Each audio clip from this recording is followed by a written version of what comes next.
On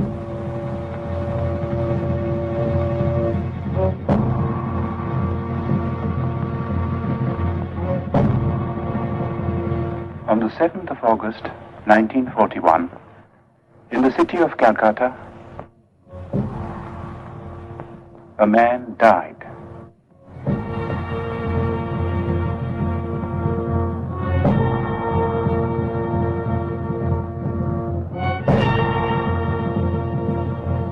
His mortal remains perished, but he left behind him a heritage which no fire could consume.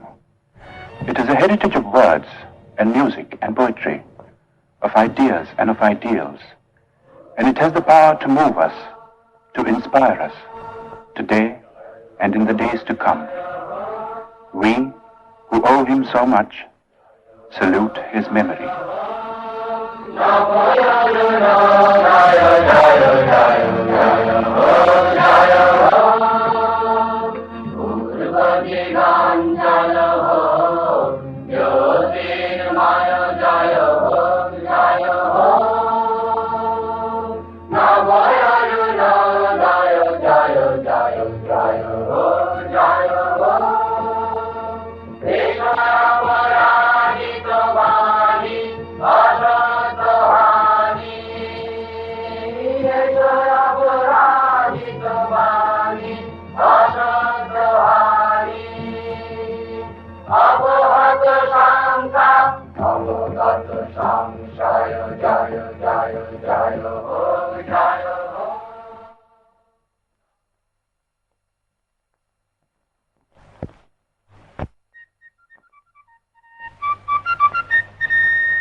Founded in the year 1690 by an Englishman named Job Charnock, Calcutta, 100 years ago, was a thriving metropolis. Queen Victoria was proclaimed Empress of India in 1877. As the capital of India, Calcutta was the seat of the Queen's government.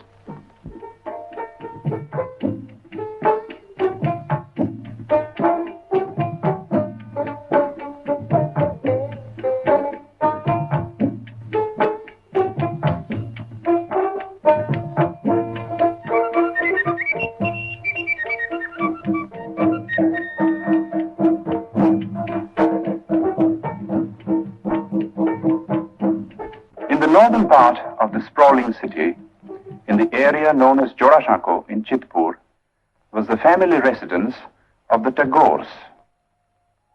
The Tagores had an impressive lineage. It dated back to the first group of learned Brahmins that came from Kannauj and settled in Bengal in the 8th century. 1,000 years later, Panchanan, a descendant, came to the new city of Calcutta and found a lucrative position with a British shipping company. His grandson Nilmoni added to the family fortune and built the house at Jorashako.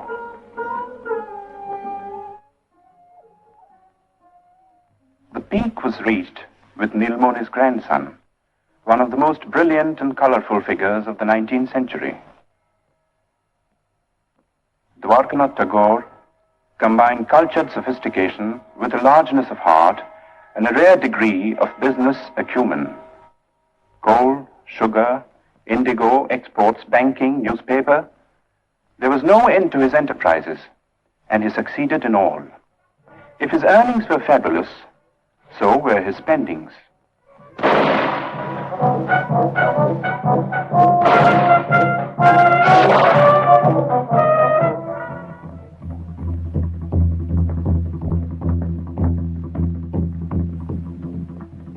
Although a Hindu and a Vaishnava, Dwarkanath defied the ban of Brahmin orthodoxy and twice went to England. There he had an audience with Queen Victoria, discussions with Gladstone, and dinner with men like Dickens, Thackeray, and Max Muller.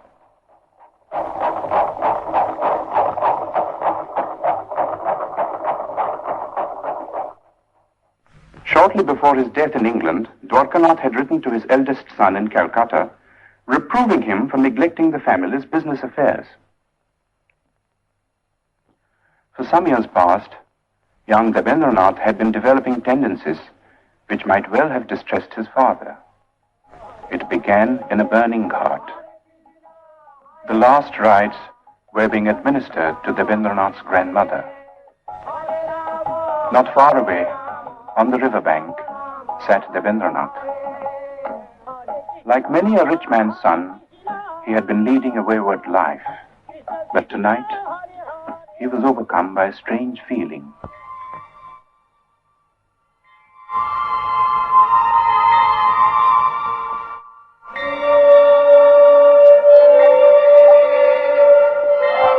Worldly possessions seemed to lose their meaning for him. This led to a period of profound disquiet, followed by a ceaseless quest for the meaning of existence in the great source books of the East and West. He read the materialist philosophers of modern Europe, Locke, Hume, Bentham, and others, whose ideas were so much in vogue among the students of the time. Then he learned Sanskrit and read the Mahabharata. But peace of mind would not come until one day he chanced upon a torn page of a Sanskrit book. There was a sloka in it which said, "God is supreme and all-pervading. Enjoy by renunciation. Covet not another's wealth." This was a page of the Ishopanishad, edited by Raja Ram Mohan Rai. Ram Mohan had been a close friend of Dwarkanath's. As a boy, Rabindranath had a deep and silent admiration for the man. But the greatness of the Raja's vision and the magnitude and nobility of the tasks he had set before himself were beyond the boy's comprehension. Ram Mohan lived in times when India's spiritual heritage was being submerged in ritual and superstition.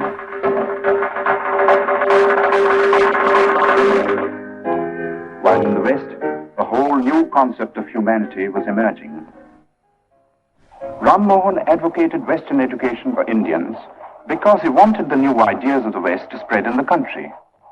He also wanted that we should respect what was old and true in our own heritage. In the Upanishads, for instance, which revealed to him the monotheistic basis of Hinduism.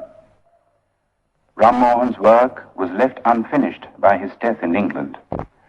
But Rabindranath, inspired by the 2 lines of Sanskrit text, went on to prove himself to be the Raja's true spiritual son and heir.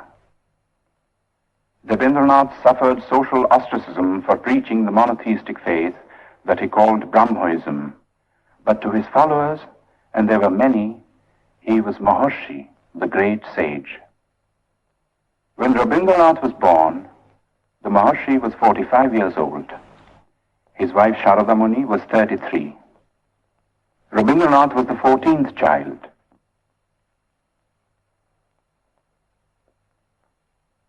The eldest was Dwijendranath, poet, philosopher, mathematician. Second son Satyendranath translated the Gita and Meghdut in Bengali verse and became the first Indian member of the Indian civil service. The fifth son Jyotirindranath was a born musician, translated Molière and Sanskrit dramas into Bengali, and wrote and staged some of the most popular Bengali plays of his time. Among the daughters was Sharna Kumari, the first woman novelist and the first woman to edit a journal in India. Indeed, it was a household which hummed with artistic activity.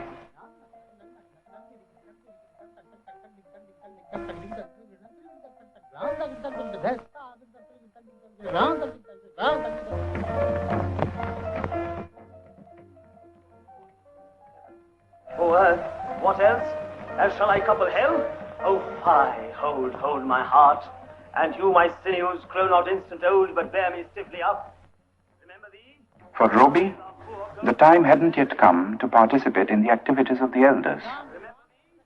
Going out in the street was forbidden too, and this was indeed a pity, for nothing seemed more fascinating to the boy than the world outside.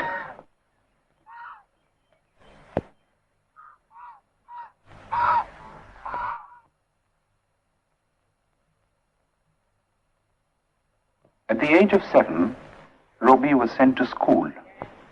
See a box. তুমি কি একটি বাক্স দেখিতে পাইতেছ? Yes, I can see a box. হ্যাঁ, আমি একটি বাক্স দেখিতে পাইতেছি। Yes, I can see a box. Robbie went to 4 schools and hated them all. But to say that he lacked education would be wrong. For his third brother Hemindranath saw to his studies at home, and it was all done by the clock.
When Robbie was 12, Rabindranath went on a trip to North India and took the boy with him.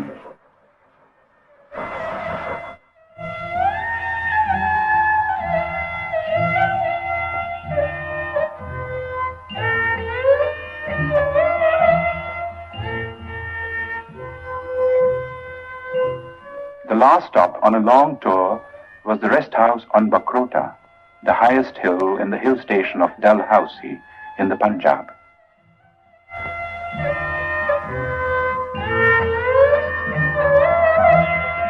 Robbie was told by his father to roam about on his own.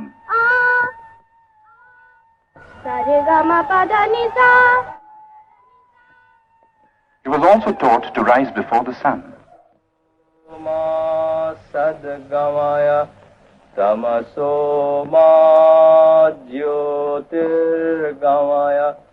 And to handle money and keep accounts.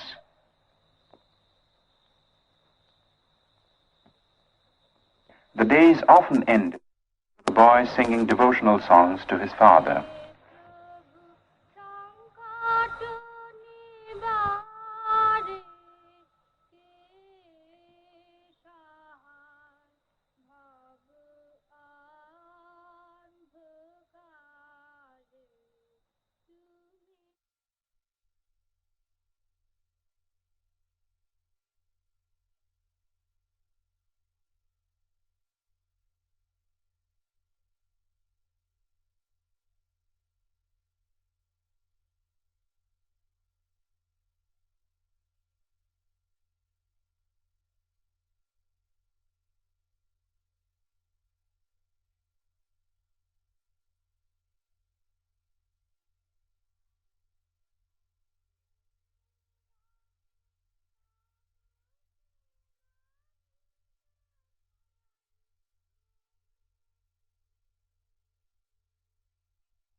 Robbie was 13 when his first book of verse, Kobi Kahini, came out. When Robbie was 16, Rabindranath brought out a literary magazine called Bharati, and Robbie found an admirable platform for his literary activities. The essays included pieces on European poets like Dante and Petrarch, whose acquaintance Robbie had made in Ahmedabad, in the library of his elder brother Satyendranath. Satyendranath's wife, Ganadhanandini, who was staying in England with her 2 children, was a remarkable woman who had been persuaded by her husband to come out of orthodox seclusion. Robbie set out for England in the summer of 1878 and joined Ganadhanandini in Brighton. If the plan was to provide the boy with a proper education, it came to naught, for Robbie returned without completing his course of studies at the London University.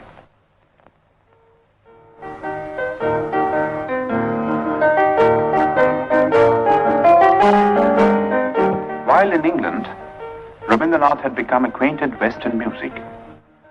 Some of the tunes he had learned found their way into his enchanting opera, Valmiki Pratibha.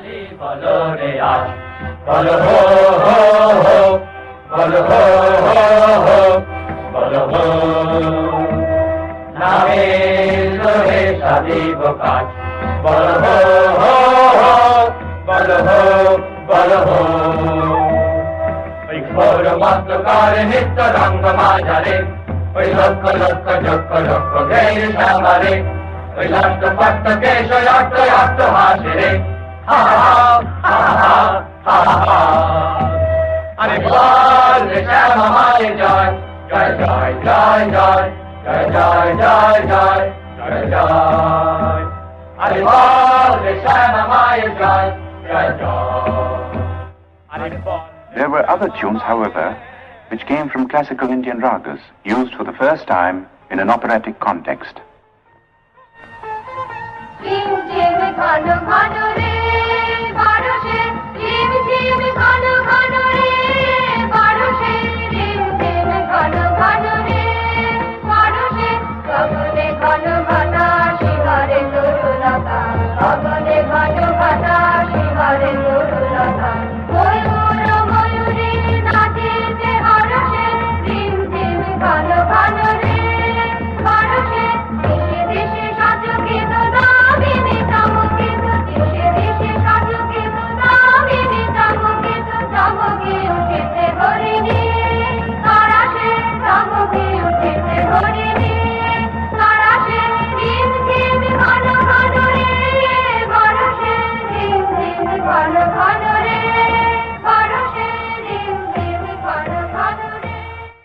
Valmiki Pratibha was staged in the Tagore residence with Rabindranath in the role of the bandit-turned-poet.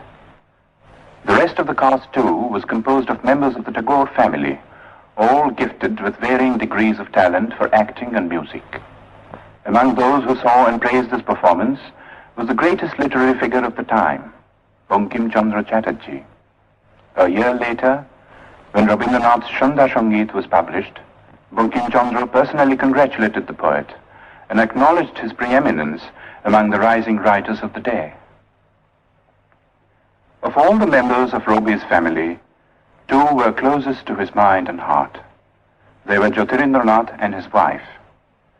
Kadumbari Devi was 2 years older than Robi. She was his best friend and severest critic. Robi lived with these two for a time in a house in Sutter Street in South Calcutta. One morning, a strange experience befell the poet.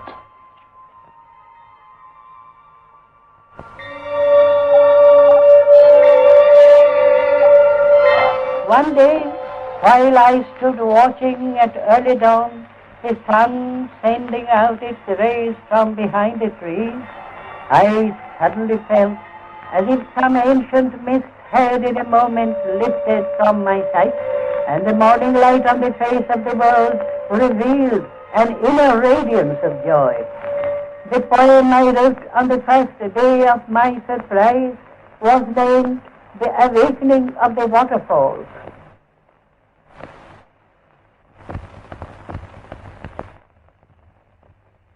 At the age of 22, Rabindranath married Bhavatarini Devi. The old-fashioned name was later changed to Mrinalini. 2 months before the wedding, Rabindranath had received a letter from his father in which he was asked to prepare himself to look after the family estates. After a period of initial training in the estates offices in Calcutta, Rabindranath found himself in the very heart of rural Bengal, in the region around the river Padma.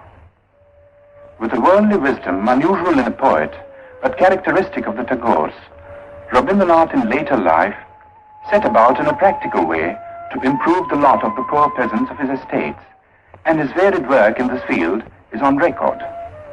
But his own gain from this intimate contact with the fundamental aspects of life and nature, and the influence of this contact on his life and work, are beyond measure. Living mostly in his boat and watching life through the window, a whole new world of sights and sounds and feelings opened up before him.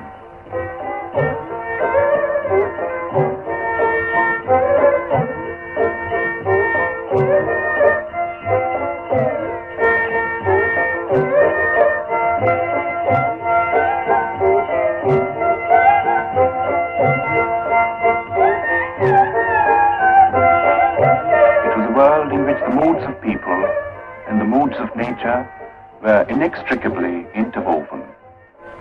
The people found room in a succession of great short stories, and nature in an outpouring of exquisite songs and poems.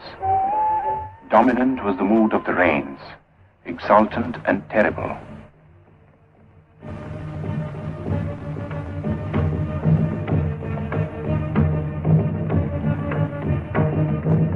Jai Mandila Damar Guru Guru Bhalomege Guru Kutila Kunjita Hola Ramanjita Gona Gonantar Jai Mandila Damar Guru Guru Tulila Chanchara Bhakra Hindale Nilala Shapne Shekona Didire Jai Mandila Damar Guru Guru Shagana Bhashana Shagam Bharita Vaya Khana Gita Dasa Yarori Shagana Bhashana Shagam Bharita Vaya Khana Gita Dasa Yarori Malati Balari Kabai Balari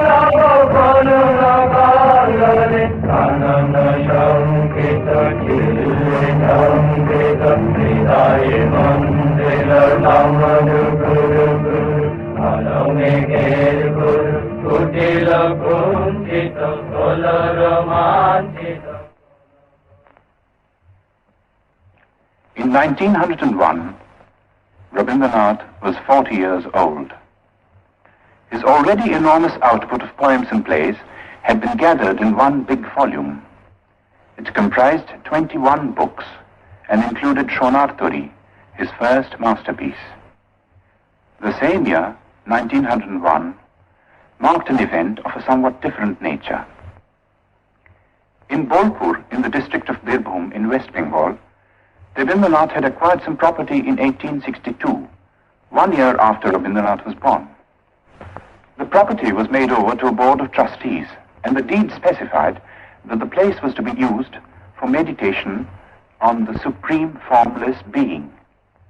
According to the Maharshi's wishes, a seat of prayer and a temple of worship had been built, and close to the temple, a residential house which was called Shantiniketan, the abode of peace.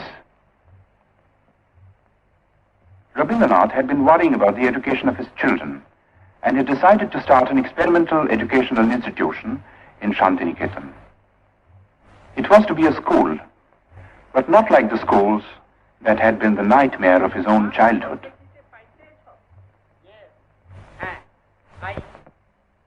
It was to be like the forest hermitages of classical India.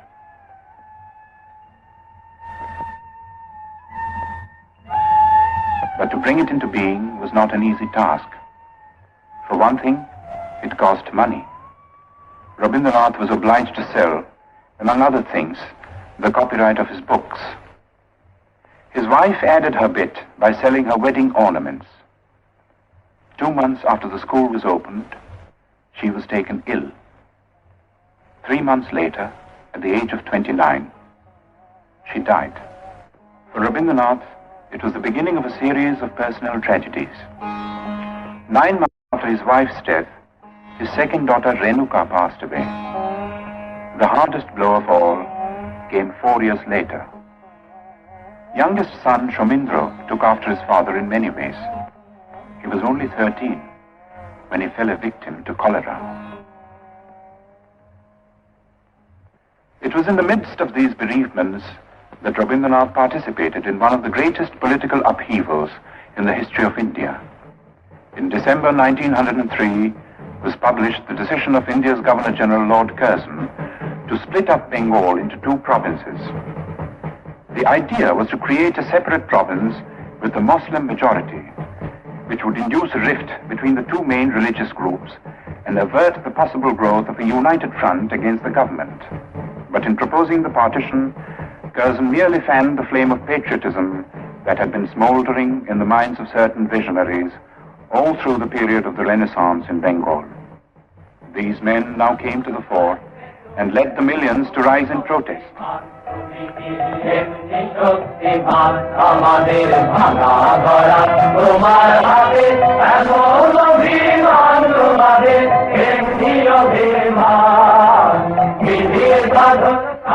The series of stirring patriotic songs which Rabindranath composed for the occasion were sung in procession in the streets of Calcutta, with the poet himself in the lead.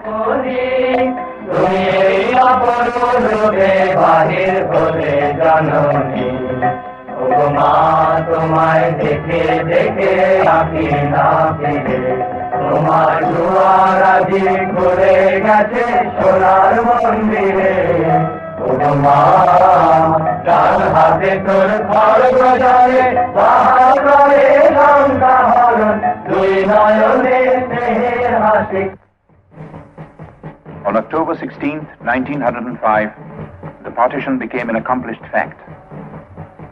In a form of protest that only a poet could conceive, Rabindranath turned the Black Day into a mass festival of Rakhi Bandhan, the tying of the band of friendship.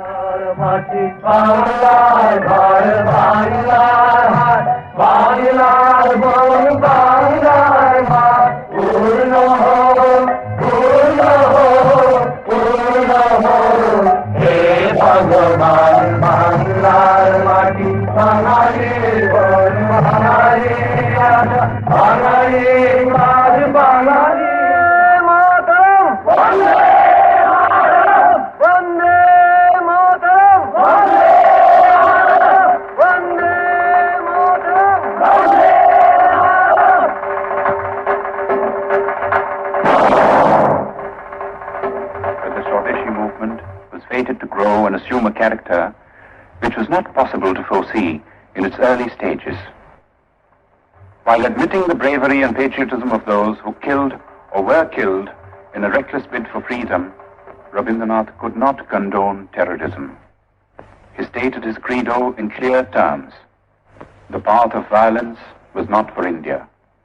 Good could come only out of constructive work carried out in a spirit of tolerance. He had himself followed up his retirement from the political scene by devoting himself to the work of rural welfare in his estates. And there were other activities too. He was teaching at school, editing journals, and engaging himself in every conceivable form of literary activity. That his own countrymen now regarded him as their leading man of letters was proved by his 50th birthday celebrations in Calcutta.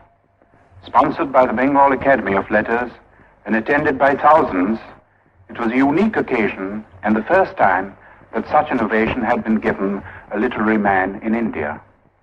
But to the outside world, Rabindranath was still an unknown name.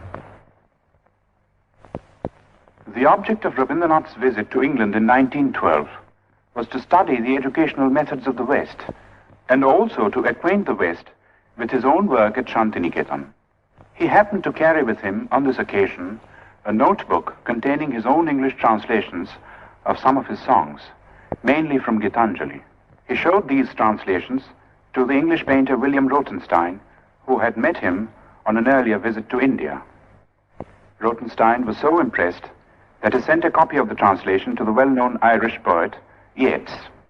In introducing the poems to a gathering of English writers and intellectuals, Yeats said, "I know of no man in my time who has done anything in the English language to equal these lyrics. Even as I read them in this literal prose translations, they are exquisite in style and thought." Gitanjali was published in England in the same year. There has rarely been another instance of a poet gaining world fame in like manner. The Nobel Prize came in 1913. And the knighthood in 1915, while war was raging in Europe.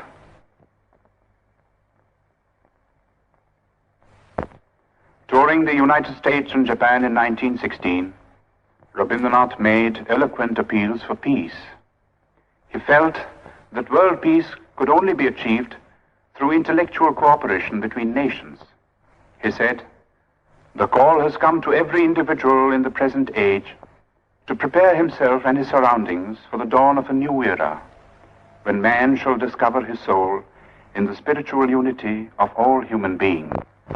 Pursuing this noble idea of international cooperation, Rabindranath gave the school at Shantiniketan a new status and a new name, Yatra Vishwam Bhavati Ekaniram, where the world becomes a single nest. This was the motto of the Vishwa Bharati. It was inaugurated on the 24th of December, philosopher Rabindranath Tagore presiding. Rabindranath made over the entire Nobel Prize money towards the building of this university. While peace had been restored in Europe, in India there was unrest. The Rowlatt Bill, designed to suppress all political movements, dashed India's hopes of gaining the self-government that the British rulers had kept promising through the war years. Dominating the Indian political scene at this time was Mohandas Karamchand Gandhi, who, as a barrister in South Africa, had fought for the rights of the Indians living in that country. As a protest against the Rowlatt Act, Gandhi launched a movement of passive resistance. But the masses misinterpreted the movement, and following a rumor of Gandhi's arrest, violence broke out in many parts of the country. As a result of this, the government started taking repressive measures out of all proportion to the magnitude of the violence.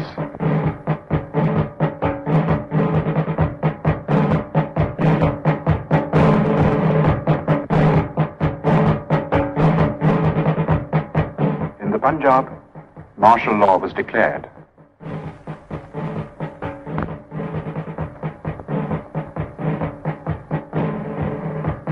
In charge of the troops at Amritsar was Brigadier General Dyer. On the first day of the month of Vaishak, a crowd gathered in Jallianwala Bagh, as it had done every other year. It was a peaceful crowd, but Dyer was taking no chances.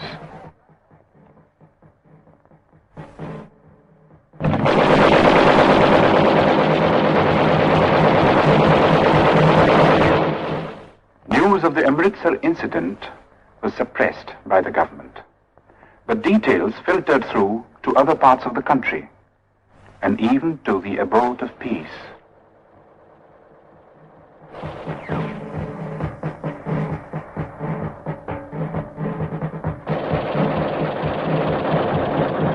Rabindranath rushed to Calcutta. But the Defence of India Act was still in force, and no leaders would support him in a plea for a meeting of protest.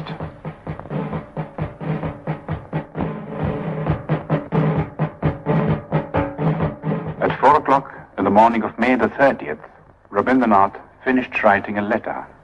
It was addressed to the Viceroy. Condemning the government for the killing in the Punjab, Rabindranath ended by saying, "And I, for my part, wish to stand shorn of all special distinctions by the side of my countrymen, who, for their so-called insignificance, are liable to suffer degradation not fit for human beings. And these are the reasons which have painfully compelled me to ask Your Excellency to relieve me of my title of knighthood."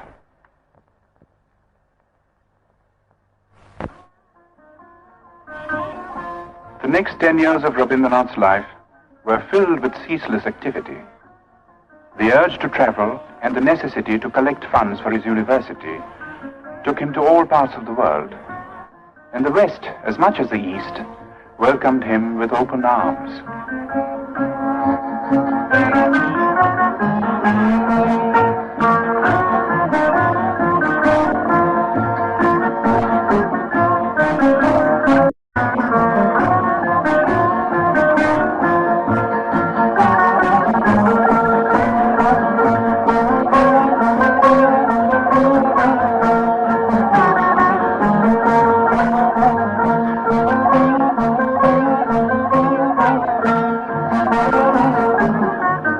Wherever he went, he spread the message of peace and stressed the importance of intellectual cooperation between nations.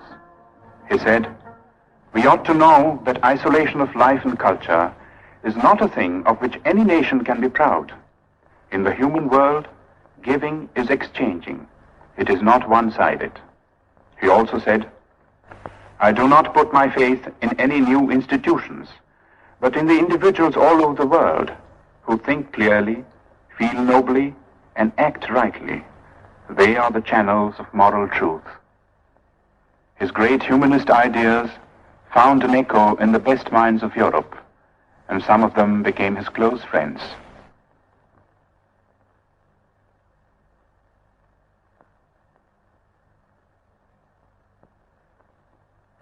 In the meanwhile, the institution at Shantiniketan had come a long way from its modest beginnings. Its scope for studies had greatly increased. There was Kalabhavan for the study of painting, under masters like Nandulal Bose.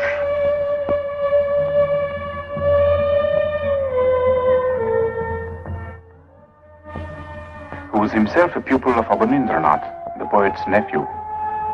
The Sangeet Bhavan, which neglected no branch of Indian music, had also grown under Dinendranath, another nephew of the poet.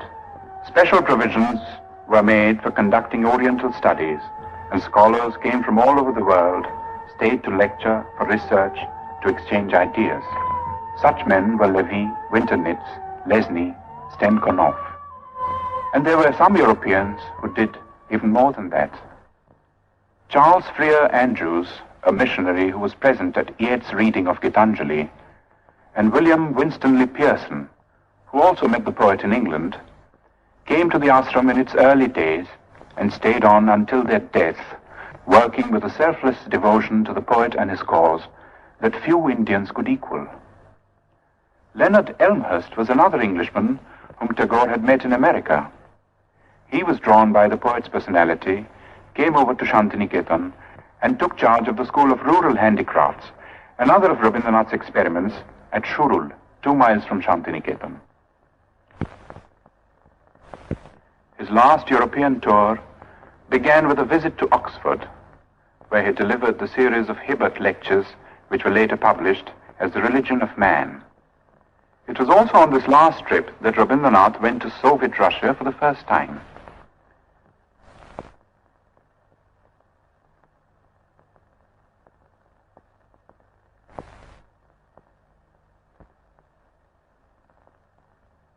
On the eve of his departure from Moscow, he told his hosts, "You have recognized the truth that in extirpating all social evils, one has to go to the root, and the only way to it is through education." In Russia, as well as in other countries that he visited on this tour, Rabindranath held exhibitions of his paintings. At the age of 70, Rabindranath had found a new outlet for his creative urge. It was astonishing the way it started.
1931, the leading citizens of Calcutta united in an appeal to observe the poet's 70th birthday.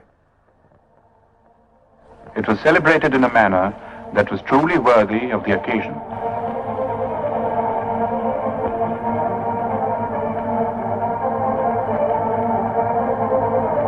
The Golden Book of Tagore was a testimony to the love and reverence that the intellectuals of the world bore for Rabindranath. Its sponsors consisted of 3 Europeans and 2 Indians. There was Romain Rolland from France, Albert Einstein from Germany, the poet Kostas Palamas from Greece. The Indians consisted of the scientist Jagadish Chandra Bose, who had been the poet's closest friend for 40 years. The other Indian was Mahatma Gandhi.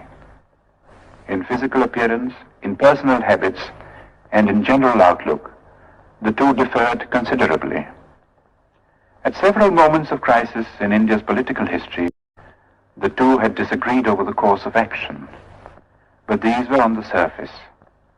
Their deeper affinity transcended all occasional barriers.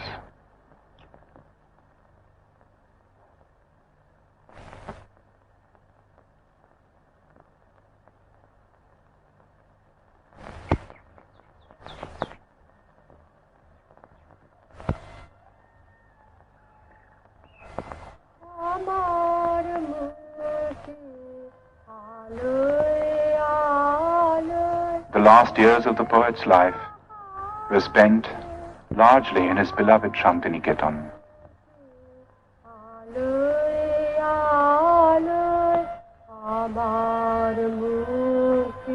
He had a choice of small houses built for him, for he never liked to stay in the same house or even in the same room for long. It was, in a way, symbolic of the refusal to get into a rut which marked his whole life. In his writings, he was now producing some of his most striking, original, and mature works, and these included textbooks and nonsense rhymes for children, not an unusual occupation for someone who had loved and understood children so well and done so much to mold them for a better future.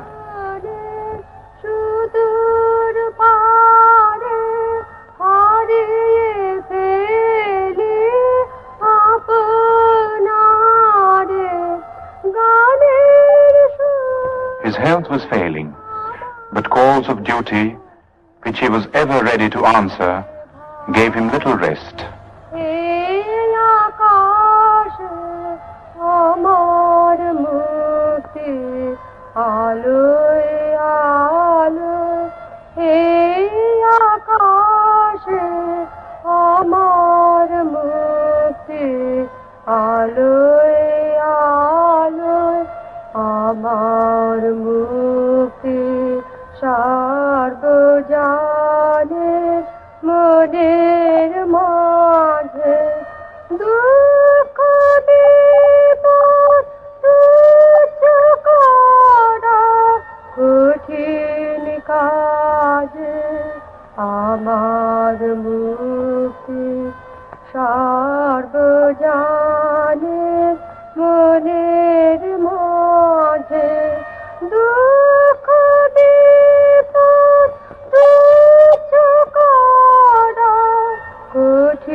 On the 7th of May, 1941, Rabindranath was 8 years old. 3 months later, he was to leave Shantiniketan, never to return.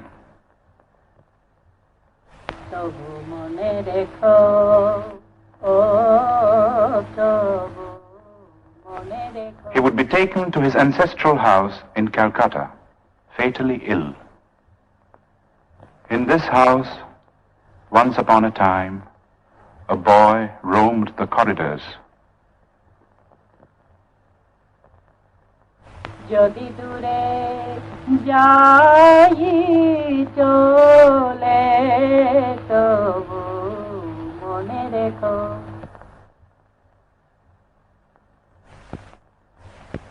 What is the fun of always writing and writing? When I take up father's pen or pencil and write upon his book just as he does, A, B, C, D, E, F, G, H, I, why do you get cross with me then, mother? You never say a word when father writes. When my father wastes such heaps of paper, mother, you don't seem to mind at all. But if I take only one sheet to make a boat with, you say, child, how troublesome you are. What do you think of father spoiling sheets and sheets of paper with black marks all over on both sides?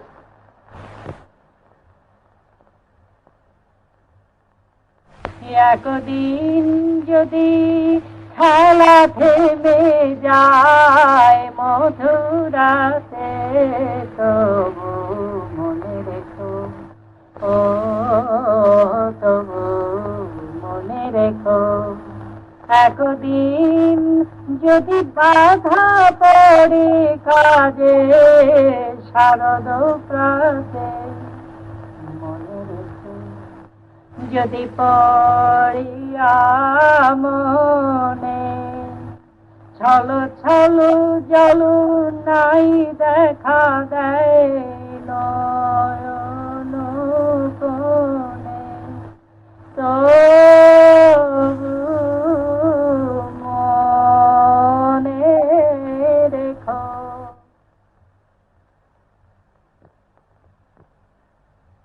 Rabindranath attended the 80th birthday celebrations in Shantiniketan in spite of his failing health.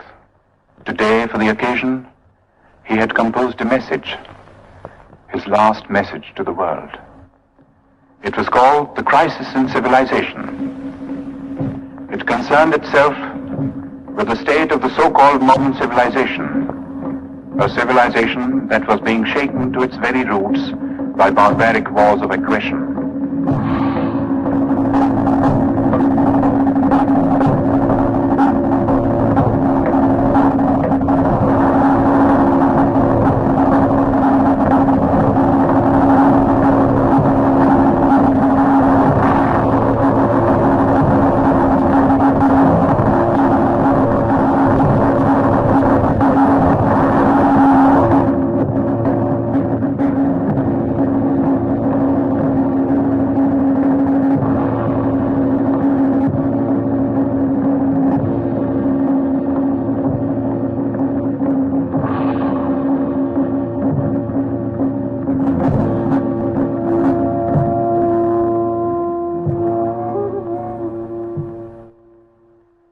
In the course of this message, Rabindranath said, I had at one time believed that the springs of civilization would issue out of the heart of Europe.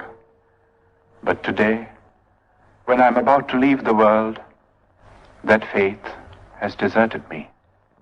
I look around and see the crumbling ruins of a proud civilization strewn like a vast heap of futility.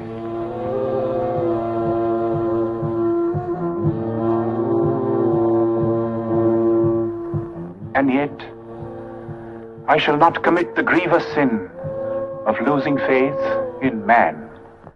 I shall look forward to a new dawn, to a new chapter in history when the Holocaust will end and the air will be rendered clean with the spirit of service and sacrifice.